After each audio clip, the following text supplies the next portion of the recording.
they don't do this and they do all this and blah, blah, blah. Which they don't, because none of you know the Muslims. No, we don't have that privilege. If we claim religious liberty for us and our Sabbath, which we so nicely and loudly always do, then the Muslims have the same right to worship and pray in peace on a Friday, Allah, and read their Quran. Just as we have the right to worship Jesus today and remember his sacrifice and read our Bibles. Just like the Jews have today in their synagogues and reading the Hebrew scriptures. So when you hear smack being talked about them on Monday, you as an Adventist can't be there like, yeah, you know, I secretly agree with them. Because if you secretly agree with all this nonsense, you know, that they had it coming and that wasn't, you know, maybe that crazy man was right after all. No, he wasn't. He was a sinful, crazy person. God will sort him out in the judgment, just like he will sort out all the other nutcases who did this before him, regardless of which religion they came from. But that's not for us to decide. That's up to him. You just make sure that you see God in peace when it comes to you. And so I needed to tell us this, because I've heard too much troubling, quiet talks, you know, since I've come to New Jersey, in the churches that I pastor. So if you disagree with what I just said, that's fine. You can tell me at some point. That's fine with me too, but I will not retract what I just said. If you agree with these Islamophobic people, and if you agree with what they say and how they talk about somebody else's religion, then your Adventism is compromised, period. Let that sink in. You can talk whatever you want. First Amendment, yay, USA, woohoo. That's fine with me. But your Adventism is compromised if you lower yourself to the people who talk all sorts of rubbish about others' religion. Go to a mosque on Friday and meet some Muslims. I rest my case. Because I've met some Muslims. Very nice people. Very devout people. Very peace-loving people. They are about as far removed from Daesh and ISIS as we are removed from the IRA. Huh? That was a Christian terrorist organization in Northern Ireland. What would you felt like if somebody came here and says, "Oh, you are a terrorist"? And we would have said, no, that's Catholics. And of course, as Adventists, that would have come off easily. No, you see, you need to understand that just because a minority, a tiny minority, is radicalized and uses terrorist methods, because none of us will identify with the New Zealand shooter. That person may claim to be a Christian, but he is not. The guy who walked into the church in Charleston, South Carolina, may claim to have some kind of Christian affinity, but he doesn't. Because when you walk into a church, into a synagogue, or into a mosque and murder worshippers, you are no longer a believer. You have decided to put that aside, and in your heart, you are no longer that. And I don't want us to fall into a similar trap where we begin to judge other people based on what we hear, based on what the talking heads on our screens are screaming at us.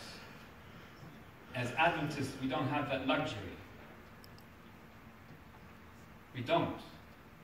Because we believe in religious liberty. Amen.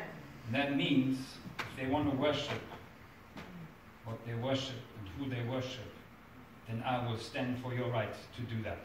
Amen. Because I claim that same right for myself. Amen. And it's not just about religious liberty. It's about basic Christian decency and love and compassion.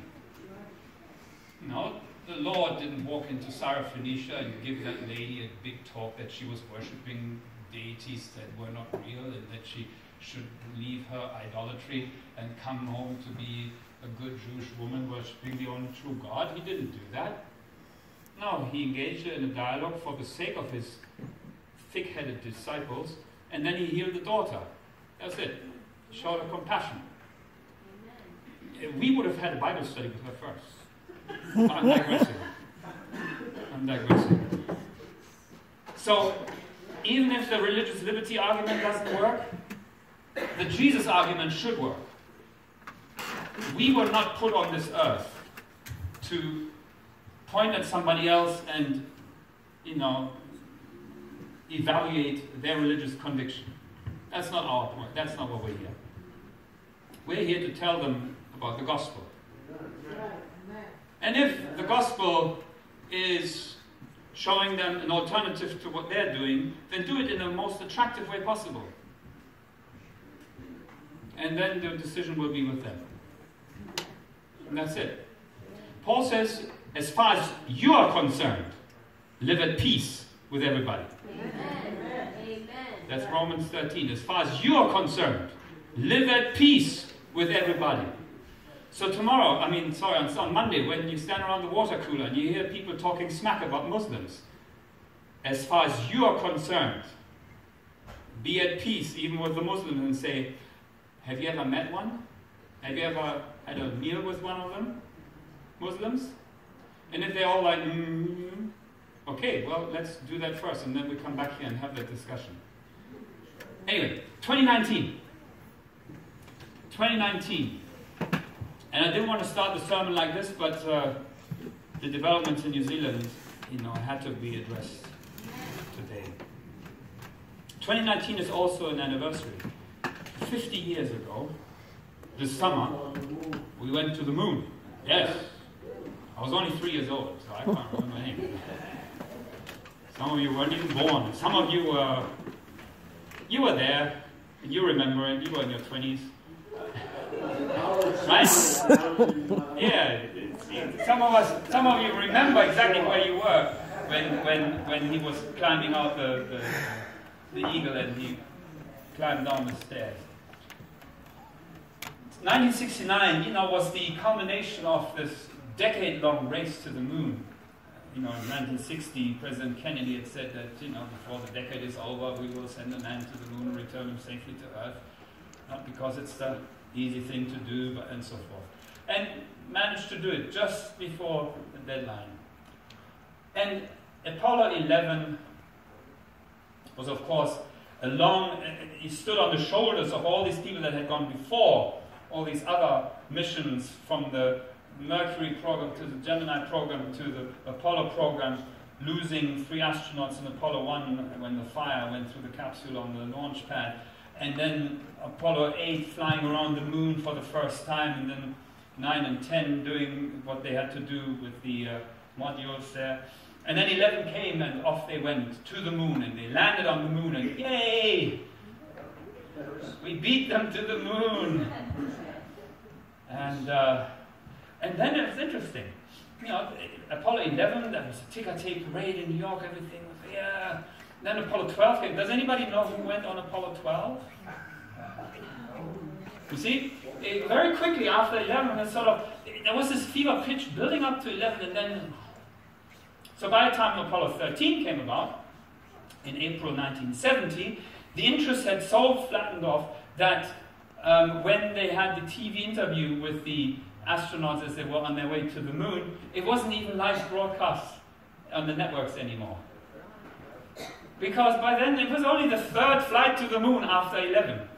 Right? But by now it was more important to have the evening show, game show, than to hear from James Lovell and his 2 colleagues there. And that all changed when about 200,000 miles from Earth, about 50-something hours into the mission, they were having their routine things that they do. And one of the routine things of flying to the moon was to, some maintenance, and it involved stirring of some oxygen and hydrogen tanks. And the command was given, that stir the cryo tanks, and they did that. And then if you listen to the radio conversation between the Apollo capsule and Houston, then it just went all haywire. There was this famous line that James Lovell said, Houston, we've had a problem. Houston, we've had a problem, is what he said. We've had a problem. And what happened was that as they were steering the tank, there was some faulty wiring, some exposed wires, and it led to the explosion of the tank and the damage to fuel cells and the instruments going all haywire. And now they had to somehow, and this is the picture of the mission control in Houston, where everything was calm before this command to stir, and then after the it got a little more busy. So they were flying towards the moon, and they decided to keep going and slingshot around the moon and then bring them back to Earth. They had to calculate, is there enough oxygen in the capsule? Is there enough energy left in these batteries? They had the command module and they had the landing module that would have landed on the moon. This is a shot from Apollo 13 of the surface of the moon. This is as close as they got to the moon. They went around the moon and then they tried to come back to Earth. Now the problem was not only with is there enough energy left. There was a problem with rising carbon dioxide content in the capsule, and now they had to find a way to filter the carbon dioxide, which is poisonous to human beings. They had to filter that out of the. It wasn't so much that there was not enough oxygen; there was too much carbon dioxide, and so I had to create a filter that was meant for one.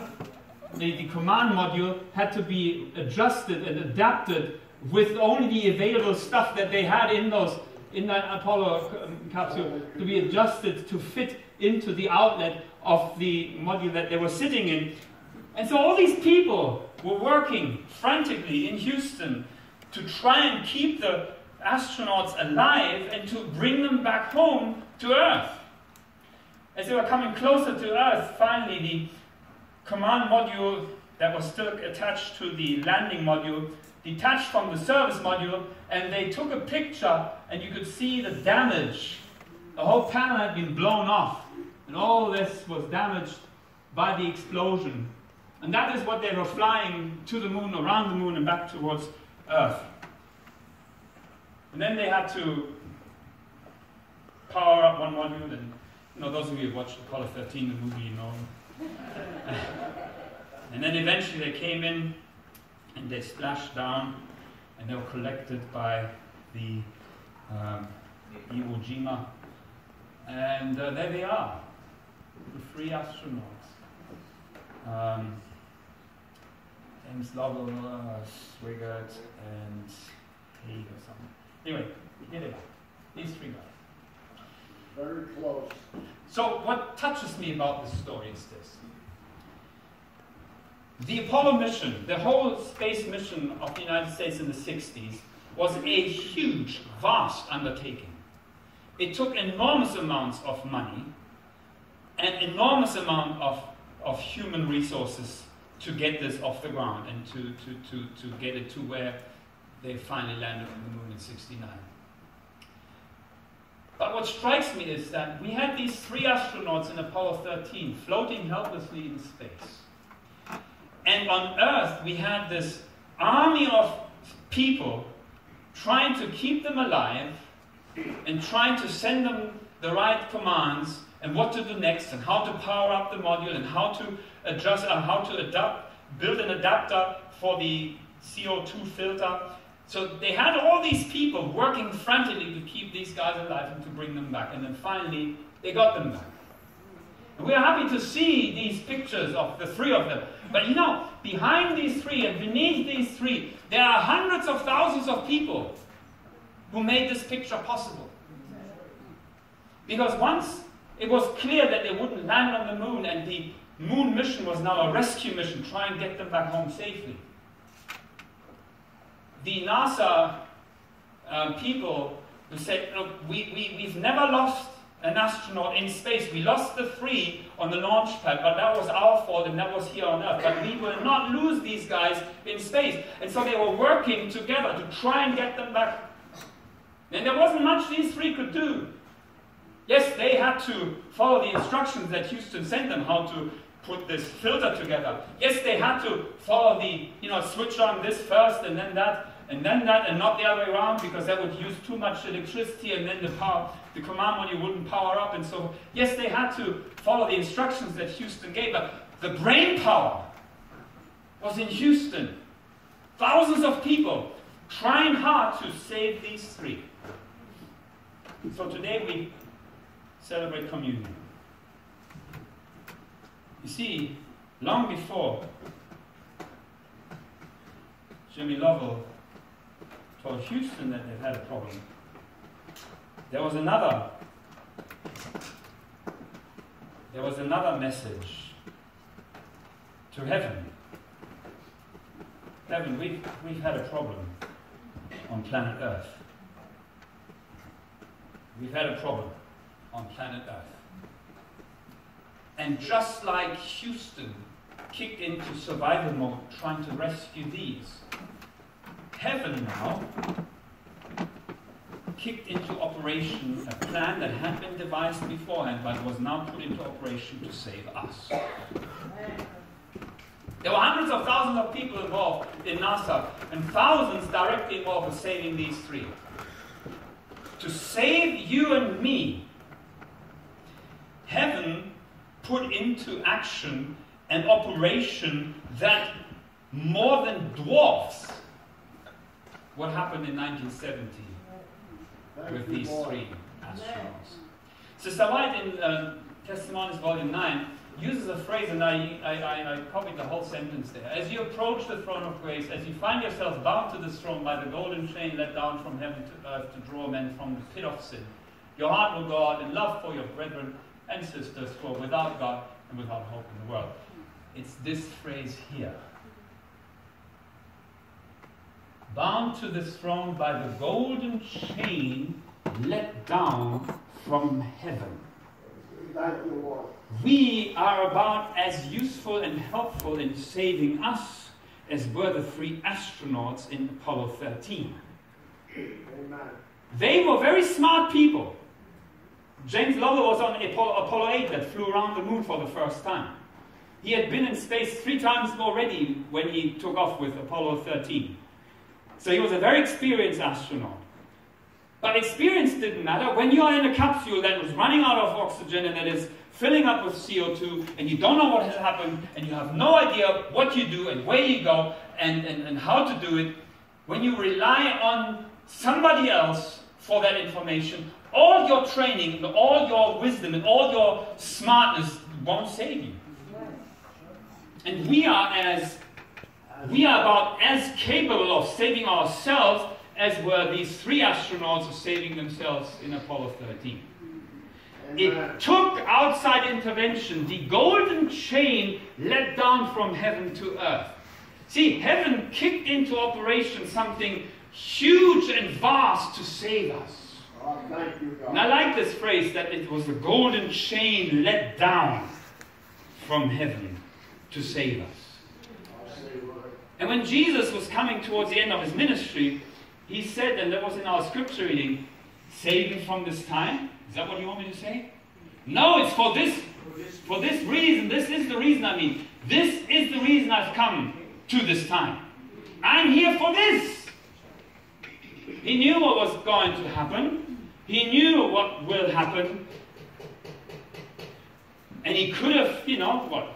You want me to say, let's get out of here? Because, no, I came here for this. This is the golden chain that heaven let down to save us. And it took support staff. Every now and then in the Gospels we read about an angel that came to support Jesus. There were angels at his birth. There were angels during his ministry. There were angels at the close of his ministry. Heaven didn't just say, okay, Jesus he's out of here. Let's close the gate and let's close the door and let's let him do his thing. And then when he comes back, we'll see if he was successful or not. No, heaven was involved with our salvation from the start throughout, even now, until the end. Praise the Lord. Just like the people in Houston, some of them didn't sleep for days because they wanted to see these 3 astronauts return safely to Earth. And there are beings in this universe that have an interest in us. I have no idea why, but they have. Maybe they say, well, if God is so interested in these humans, then maybe there's something about them. There are people and beings involved in our salvation in supporting what Jesus has done. An operation that dwarfs the rescue mission of Apollo 13. In closing, John 3:16 and 17 tells us about the rescue operation. This is how God loved the world. He gave His only begotten Son, that whoever believes in Him should not perish, but have everlasting life. Because God did not send His Son into the world to condemn the world, but that the world might be saved through Him. That the world might be saved through Him. Thank you, Lord.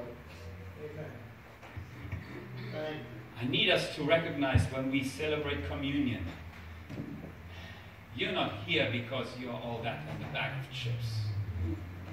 You know, there's an extreme, and I need to preach on that sometime before we have communion, because there's some people who withdraw themselves and withhold communion from themselves for the wrong reasons. In fact, if you feel uncomfortable about communion because you think you're unworthy, then you're really far away from the real reason why you shouldn't take communion. If you're a rebel and you don't care about God and anything, you're just doing this for the money, then don't do that. But this idea of, oh, I'm not worthy, oh, I spoke bad to my bird, or kicked the dog, or, some ladies have a thing with the month and so forth. None of that disqualifies you from communion. None of it. None of it. Don't quote 1 Corinthians 11:27 to me, or 26. That was about greedy people who thought this was dinner. Don't come to me and say, no, dinner shouldn't be, it shouldn't be. No, this is us having a tangible reminder of what Jesus did for us. Amen. You're more than welcome to partake of the table of the Lord.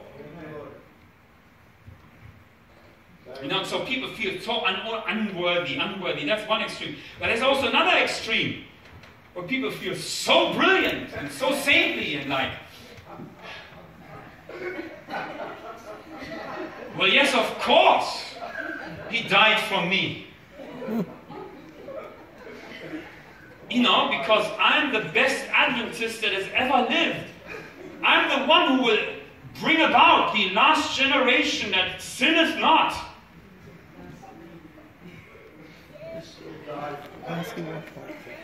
You're probably less worthy than the person who feels unworthy.